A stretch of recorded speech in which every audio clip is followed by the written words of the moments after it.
I read one critical source that said women in advertising between 1900 and 1940 were more talked about during their time. My approach to education has always been, if I could do something with what I've got, with whatever education I have, that's great. But if I can't, that doesn't matter, because my ultimate goal is to make my own mind a more interesting place to have to live in for the rest of my life.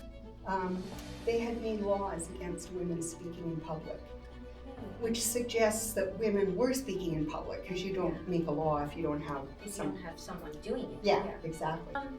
Now, curious to ask, because I feel like rhetoric is so powerful as a tool, how do you think women can utilize this tool to stand up for themselves, to go into leadership roles, or to advocate for themselves in workplaces? Yeah.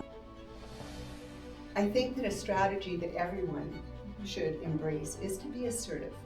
What I got early in my teaching career here in the College of Engineering was resistance to humanities.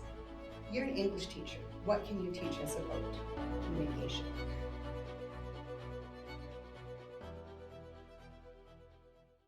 Hey guys, welcome back to our podcast, Empower Her, and today you have me, Karen. Empower Her is a podcast that consists of two words, namely women and empowerment. Here in episode 2, we have Dr. Jeanie Wills, who's done her interdisciplinary PhD in rhetoric and popular culture. She's also taught in College of Engineering for decades now, and before I say anything else, I'll let her introduce herself. Well, as Karen said, my name is Jeannie Wills. I finished my PhD in 2011, which doesn't seem like that long ago. And I have been working in the College of Engineering since 2002. I'm waiting for a student to show up and say, hey, you taught my dad or my mom. And I can say, I'm retiring now. Yes, I will say that Jeannie's on her sabbatical and she's spent some extra time to be here with us in the podcast. So I'm very honored and very fortunate to be talking with Jeannie today. And I'm very pleased that you've invited me. Thank you. Of course. So I know you've done your PhD in rhetoric and popular culture. So maybe I'll ask, what drew you to this area? What drew you to studying the history of women, or understanding communication, or delving into rhetoric? What made you get there first? Well, to go back, way back on a dark and stormy night in 1980 something, I started working in radio as a copywriter. And I didn't have any formal training, I just wanted to be a writer. I was hired at my hometown radio station, and I worked at several radio stations through British Columbia and Saskatchewan. And my writing was always directed towards an audience. I was never writing for myself. I was never writing for any reason except for to have an impact on an audience and to please clients.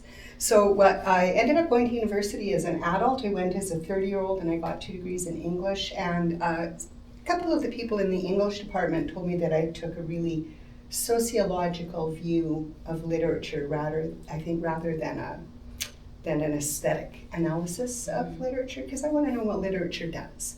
And that's what attracted me to rhetoric. I started studying rhetoric then, started teaching in the College of Engineering. Then I started working on my PhD, and because I'd worked in advertising for a decade before I started university, I started studying advertising. Historically, it was all men. So big names in advertising, Claude Hopkins, David Ogilvy, people who were writing in the 20s, 30s, 40s sort of thing. And after I finished my dissertation, I started wondering, where were all the women? And then I started to look, and they were there. They were there, but they weren't. I read one critical source that said women in advertising between 1900 and 1940 were more talked about during their time than they have been since 1940. So they've been pretty much relegated to history and found not very interesting, but I found them quite interesting. Nice, yeah, I love that.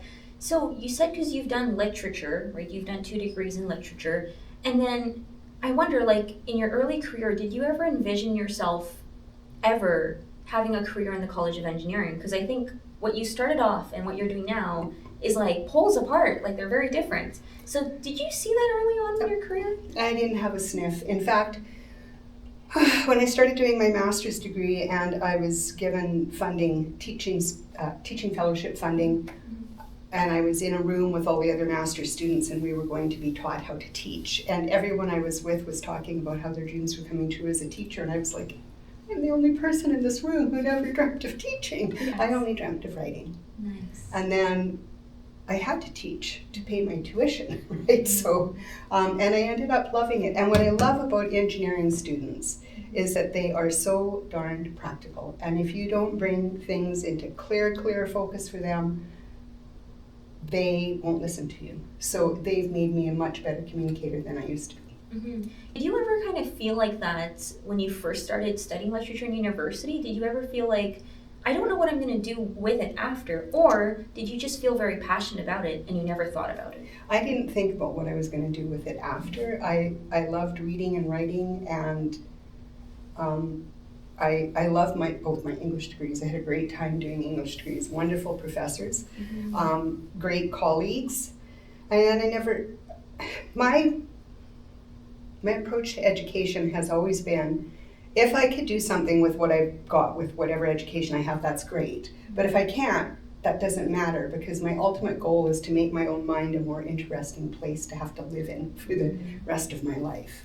So, and I think education does that for us, is it can help us become eternally curious about everything. And that's what education should be. Yeah. Do you think that mindset has kind of changed over time with generations? Do you feel that our current generation kind of focus more on the outcome rather than the process? I do, but I think that people of your generation are facing much different constraints than I faced. True. Like I said, I didn't come to school until I was an adult at 30 years old, and I worked part-time writing copy while I went to school. I didn't have the same kind of constraints. And tuition is super expensive now. Yeah. I don't, and I do think it's changed, and I think people are a lot more practical, and they are demanding more practical results from their degrees. But I think that that's kind of sad, because if you follow your passion, if you follow your curiosity, I think you'll end up doing what you love, and I think you'll end up making enough money to live. That's a really good mindset. I've never thought about it that way, because I think you're right? Like, people of my generation, and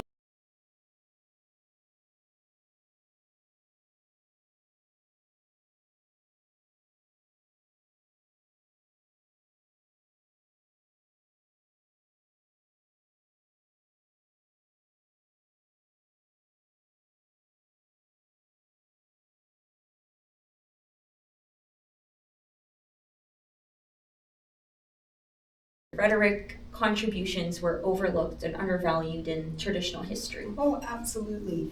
There are many feminist rhetorical scholars who have taken up the mantle to bring these women's voices to our attention. So there's Krista Radcliffe, Cheryl Glenn, I can't even remember all their names now. They call reclaiming women's voices for history, right?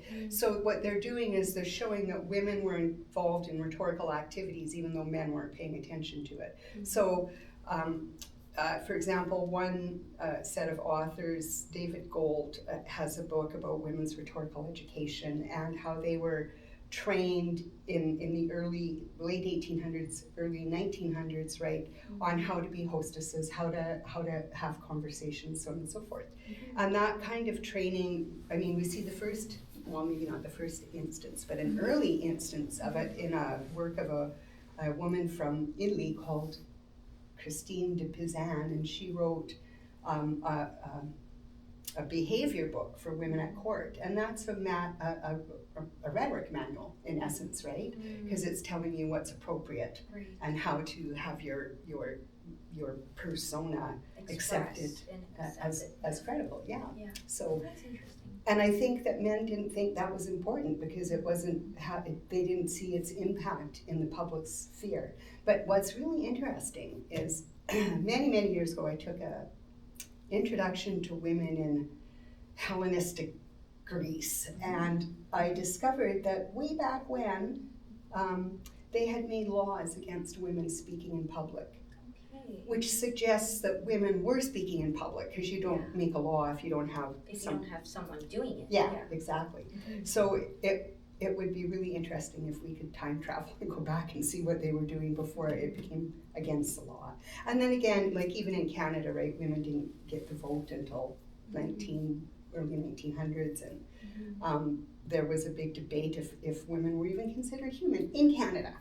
Right. So, yeah, as historically, patriarchal society has classified women as a sort of an imperfect version of man, so we can't really take anything they say seriously. True.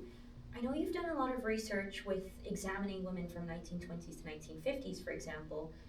Did you see any evidence or any patterns where women tried to resist gender stereotypes in the olden days? Absolutely. There was one woman who was in the Women's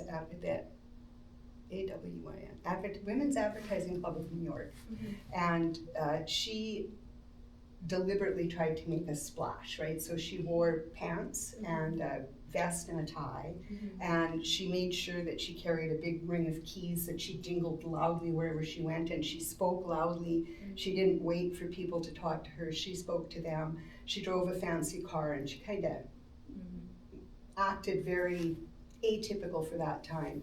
But a lot of the women, what they did was they leaned into those stereotypes. And so men would say, women were always sort of projected as consumers, right? But it was women copywriters who were portraying other women as consumers. And one of the ways women worked their way into advertising, because men would say, oh, well, all you care about is makeup and household stuff, and advertising is about creativity and this, that, and the other thing. And they would say, but we're the ones who use the makeup. Right. We're the ones who do the household stuff, so we know how to sell. And they sort of came up with this undercurrent that advertising men were inauthentic, the ones who were writing, recipes or this, that, and the other thing, because they weren't doing it. So that's how women really made their inroads. It's very strategic, actually.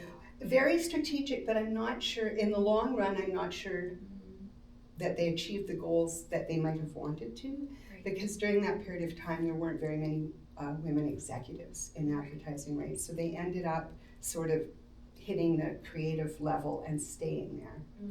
And I don't know, I've read people who've critiqued what they've done and said that what they did basically was stereotype themselves right out of executive positions. Oh, that's interesting. I wouldn't have thought about it that way, because I would have thought, okay, well, they would have promoted a little bit higher than the creative side, but it's quite interesting. Yeah, it's easy to debunk what the women did, right? And say, oh, that was a terrible strategy. But we don't know, we do know a little bit of all the constraints they were facing. So one of my favorite advertisers is a woman named Dorothy Dignam, and she was a copywriter from the time she was a writer in media from the time she was 15 until she retired in 1964. I was on a research trip, and I got to go to the Smithsonian Institute in the States in 2013, and I went to the archives, the NWA archives, where her pioneering status was recognized by everyone she worked with, and they put out this every week they put out every month, a newsletter that featured a historical character. And I read about so many of their historical characters, and when I came to the Dorothy Dignam page, it was missing from the archives. So oh, that's interesting. Well, it was frustrating, but that's part of what archival research is about, right? You've got gaps and lacuna, and you don't know what to do about it. But she published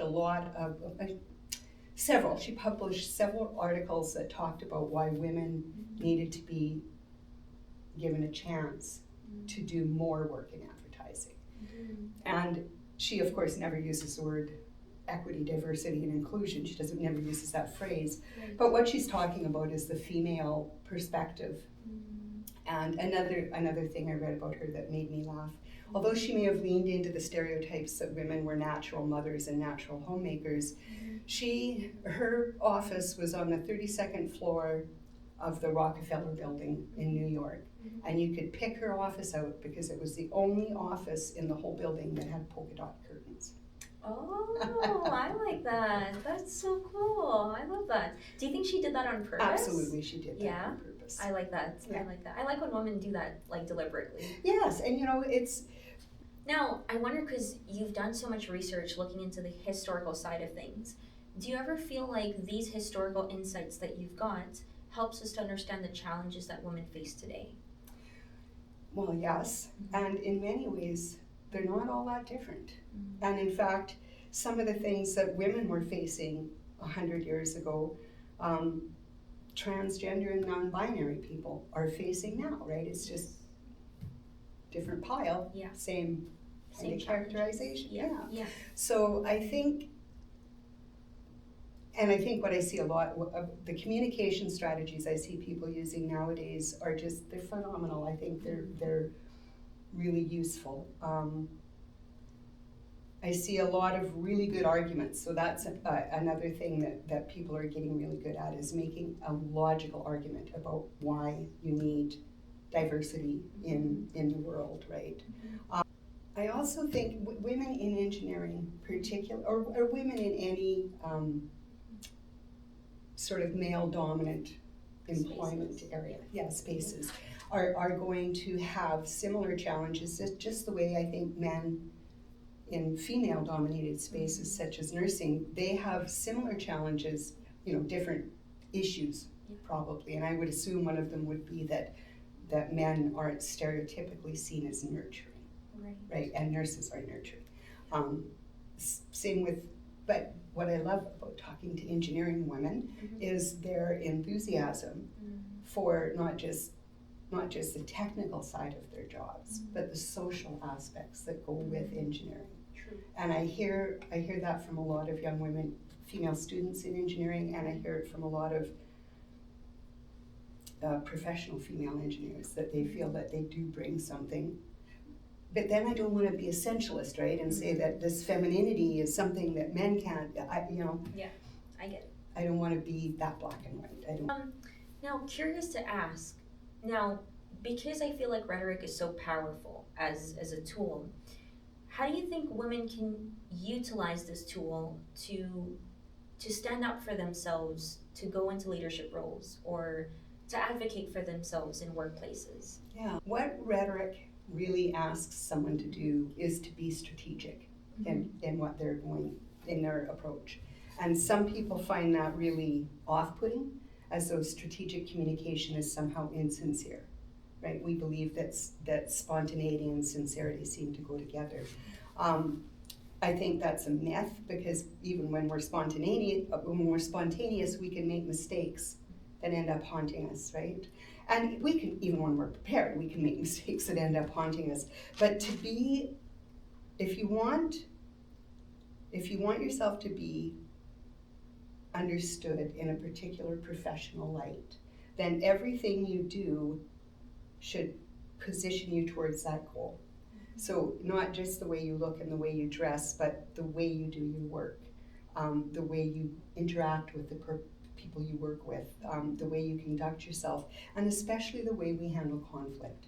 So nowadays, it's way too common that you open up your email and you've got a howler from somebody, right, to use a Harry Potter term. You did this, that, other thing, and it's like, it's too easy to respond and escalate. We need to regain the courage to walk into somebody's space and say, I'm pretty unhappy with what went on here yesterday. Can we talk? Because that's the only way we can solve problems. And I think that's really important for leadership, and I think that's really important for success. If you can only sit in your office and send out jarring emails to people, you look more like a troll than someone who's trying to be in relationship with your coworkers, your colleagues, and the world. Right. That's very well put, actually. Yeah. Thank you you. know, I think me as a young person, I'm obviously like very far away from achieving whatever I envision to achieve. But I think that's so true, because even as a girl or even as a human being, sometimes I find it very hard to put my opinion forth, right? Like to even say that, let's sit down and have a conversation. I think I find that very hard, right? So I think really trying to hone that skill would be very useful, not only for women, but anybody literally anybody, whether it be men and women. Yeah, everybody. Yeah. To say, and the reason it's so hard is because it makes us vulnerable, right? Right. Yeah. You have to go in there and you have to say, you did this and this and this, and it hurt my feelings, and we feel like we're 5 years old. But we all have feelings, right? Right. In fact, I wrote something down here that I wanted to say is, I think that a strategy that everyone should embrace is to be assertive. And that being assertive means expressing yourself, only your own opinion about yourself, about what's going on, not blaming other people, so using I-centered language, as we say. But also maybe to be aware that as soon as we express our preference for something that's going to meet our needs, we need to be prepared to be uncomfortable. Right. Because we're depending on someone else to meet our needs. What if they reject us? Right? What do we do then? You have to be prepared to be uncomfortable. Yeah. And I think the biggest, in my understanding of the way my rhetorical practice shapes my life, is that the biggest rhetorical risks I take, I'm completely aware that they could blow up in my face, but they've always paid off and made life better. So. But in order to hone the skill of being assertive in a positive way, what do you think people should do to get to that stage of achieving it? Okay, I would say, and this is difficult to do, and I teach interpersonal communication and negotiation, but one thing you have to do, I think the most important thing to do, is coolly and rationally evaluate the rhetorical situation. We teach this in our first year class. So what is the exigence that you want to address? And by exigence, we mean what's the problem that you're trying to solve with your communication? So if somebody has just had an outburst and you know it was just venting, and they probably feel embarrassed about it, there's no exigence for you to solve, really. You don't need to go in and say, my feelings were hurt, you must apologize to me, because it's of no help to the person that you're talking with, right? But if it's ongoing, if you have ongoing issues with that person and you don't address them, after a certain period of time, they will become irreconcilable differences, right? So the earlier you can address them by saying, okay, what is the problem we have here together? Is it, and conflict at work comes from, ambiguous responsibility, or maybe we agree on policy, but we disagree on how to implement the policy, or we think that somebody isn't doing their share of the work, or somebody is somehow or other interfering with us in some way. So those are the kind of things we run into work. So what is the problem that needs to be fixed? And it's not, the problem should never start with, I need to express myself, because that's about you. That's expressive communication. And as young people now say, that sounds like a you problem, not a me problem. Yes. So it's really, what is the exigence, what problem needs to be solved, and how can I solve it?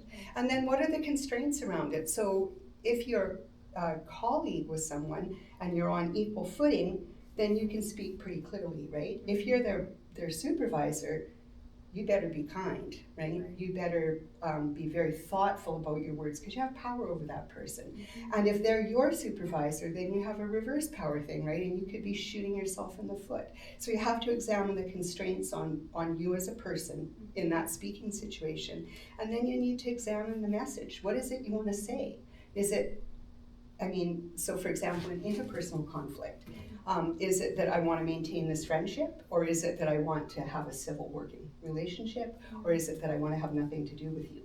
So we'll only deal with each other via email or whatever, which is not a good idea. But to ultimately have a sense of what your message is going to be and how you need to couch it, right? Depending on the constraints, depending on your speaker's position. And that is a laborious thing to do, and that's why we give people assignments, but eventually you learn to think that way on your feet. Right. And you immediately start thinking, okay, what do I need to say here to solve the issue as I see it, or to respond to what's going on here in an appropriate way. And then to practice those kinds of responses. And when I first went to see a harassment person like 25 years ago, because I was terrified to say something to this person who I felt very harassed by. Right. And she was a psychologist. She got me to write down what I wanted to say, and I memorized it and I practiced it. And it's like anything else, right? You strategize, you practice, and it becomes part of second nature, almost intuitive responses, right? Because you train yourself to be a rhetorical being. I think I agree with you, because when we grow up, we learn how to brush our teeth, we learn how to get up, we learn how to take a shower. Similarly, in university, we learn how to communicate more effectively, and that just becomes a part of you. Yes. When you kind of teach them communication, do you see challenges when you kind of teach those kind of classes? Yes. In fact, in the past 25 years, students have taught me how to teach them. So one of the things, communication tech students are very pragmatic, very practical. Tell me why I need this, show me what it's good for. Don't waste my time otherwise, right? And that is a completely wonderful way to be. So what I got early in my teaching career here in the College of Engineering was resistance to humanities. You're an English teacher. What can you teach us about communication? So I remember saying to one student, if you were sick, would you go to an engineer or would you go to a doctor? And he said, well, I go to a doctor. And I said, if you had legal problems, would you go to an engineer or a lawyer? And he said, well, I go to a lawyer. And I said, so if you've got communication problems, why would you go to an engineer? Why wouldn't you go to a communication person? Right. And he was frustrated with that answer, but it was very much needed. It was needed. He needed to hear that. So well, that's interesting. That's interesting that you come across people like that. I have to say that the School of Professional Development, before the school, there was a School of Professional Development. There was a class called GE 300, and it was only one communication class that all engineering students had to take.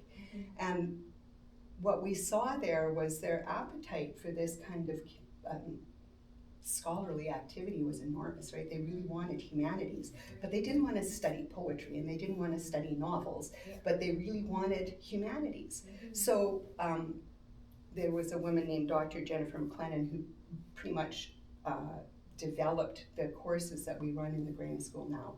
And so there's negotiation, there's interpersonal communication, there's science writing, there's leadership, there's persuasion, public speaking. I think that's about all of it. So, every form of communication, and what we end up showing the students is that everything is rhetoric. Everything is communication.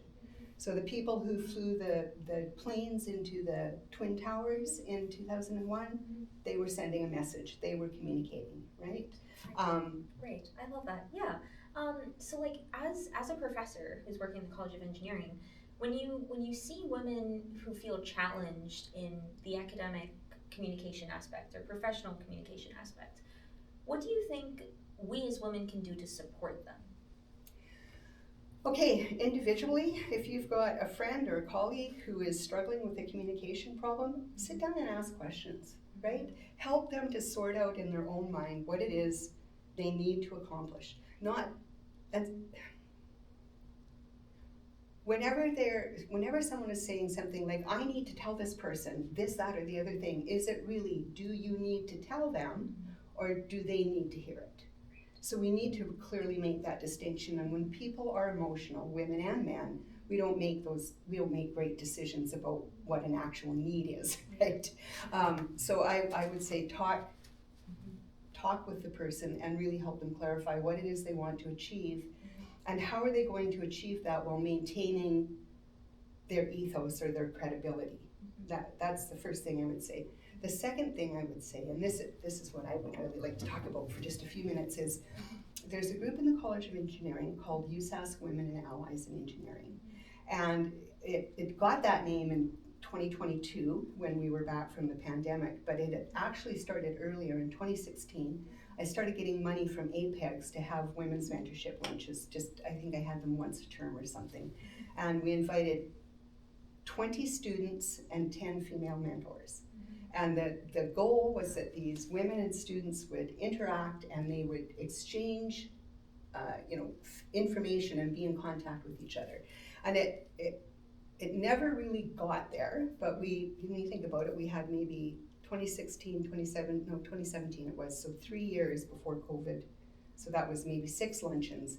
And then COVID hit. We had a couple of online people come and talk. And then when we got back in 2022, we started having in-person stuff, and Randy Strunk, who is a lecturer in the College of Engineering in her first year, she started helping me with this stuff. And this year she's taken it over, and her and another woman from chemical engineering, Dr. Risha Peters, are doing a phenomenal job of bringing people together. And although it's USAS women and allies, so the only prerequisite is you need to believe that women belong in engineering. And if you don't believe that, maybe you shouldn't even be in university. But that's just something else, right? Yeah. And what I'm trying to say here, what I'm trying to get at, Karen, is I think forming groups, networking groups, is so important. So the women's advertising clubs, the first women's advertising club started in Colorado in 1907. And then I think the New York club was next in 1910. And they ended up giving scholarships to women. They took women's writings and entered them into advertising contests. They built an infrastructure for women to succeed, and they supported and collaborated with each other. And my hope for this USAS Women and Allies is that the young people who are involved in this male, female, non-binary, binary, whatever, that they, when they get into the respective workplaces, they will be the leaders that will start these little groups and say, hey, let's just go bowling and talk. Or let's, Randy and Risha had a karaoke night with the students, and we've had girl golf night, which is extremely fun because women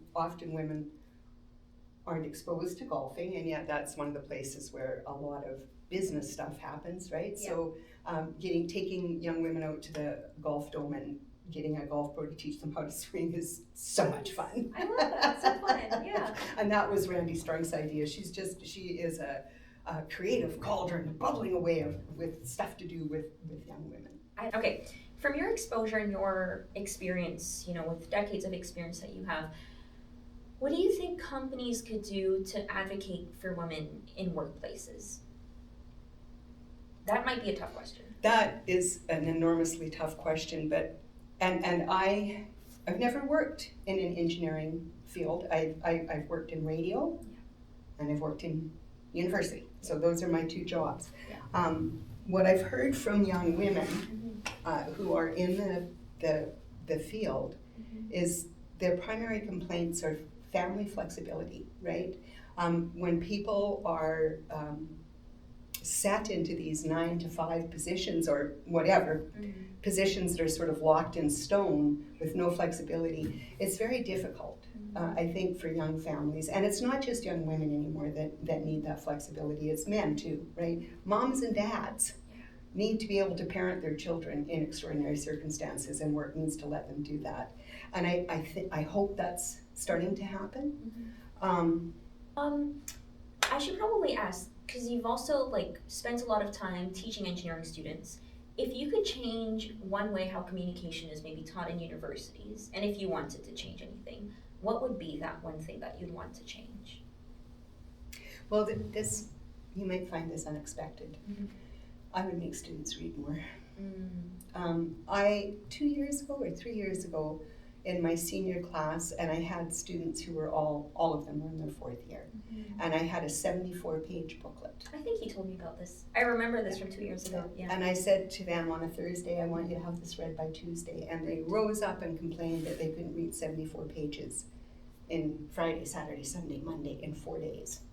And I was shocked, and I thought, how have I contributed to that kind of mental laziness, that I don't assign as much reading as I should, because students don't do it, but I'm letting them then tell me what they're going to read, and that's not the way it should work. At this stage of your career, maybe if you were to define what empowerment means to you now compared to what it used to be maybe 20 or 30 years ago for you, how would you define empowerment now? That's a really good question. It's the word empowerment. Sometimes I feel like that means it's coming from elsewhere. How can I empower Karen to do this, that, and the other thing? And I think I would like to speak about self-empowerment, because we can't we can hope that other people will help us. We can clearly say what we need from them to help us, but we're not always going to get it. So in some ways, we need to internalize our sense of power. Know the history of the place you want to work, for example, when my husband and I bought a house, 25 years ago, or 20 years ago, and I Googled the people who owned it to find out if anything I could, and I did find out that they were very vocal about the EGADS housing that was going up in our neighborhood, right? Okay. So the housing for people young people who wanted to move off the streets and try and get on their feet and have lives. And the person who owned our house was very vocal against this. And I just thought that was interesting, and it sort of colored my understanding of the rest of the neighbors around me. Now, I don't know whether that's fair or not. At any rate, so know the social issues of your circumstances, right? Because then you know what you might have to fight against. Also, be competent. The best thing a woman can be to be empowered is competent in her chosen field. And be strategic. So you can match your goals with your communication strategies and build those mentorship networks, even if you're the one that has to start them. Right. I like that. So with that being said, I want to say, Jeannie, thank you so much for making time to be a part of my podcast. Thank you for inviting me. And it was so thank you. Yeah. I got you such very cute stuff. Whoa. And I think you'll like them. We're going to pretend like you didn't know about this. So this is from physiotherapy, and so holistic physiotherapy and wellness. So they're one of our sponsors. So we have 6 sponsors of our podcast. I'll just tell the audience. We have Rayla Cafe, Delish by Tish, Westgate Books, Physiotherapy, Holistic and Wellness, and Shop Stop, Hedgehog Bakery. So this is another one. This is from Westgate Books. Yay! Exciting! I love Westgate Books. Yes, they do such amazing stuff, and they have usually they have kind of secondhand books, but they're great quality, lots of genres. They have a cute cat. The cat is very cute. And the owner is Luke and Nikki, best people in the world. Westgate Books is a lovely, lovely business, and I hope that they stay in business for 1,000 years. Yes, I hope so too, yes. So with that being said, I'm going to say if you guys have any comments, questions, or concerns, you can leave it in the comment section below. And Jeannie and I will help to co-reply. And with that being said, we're going to say bye! Bye!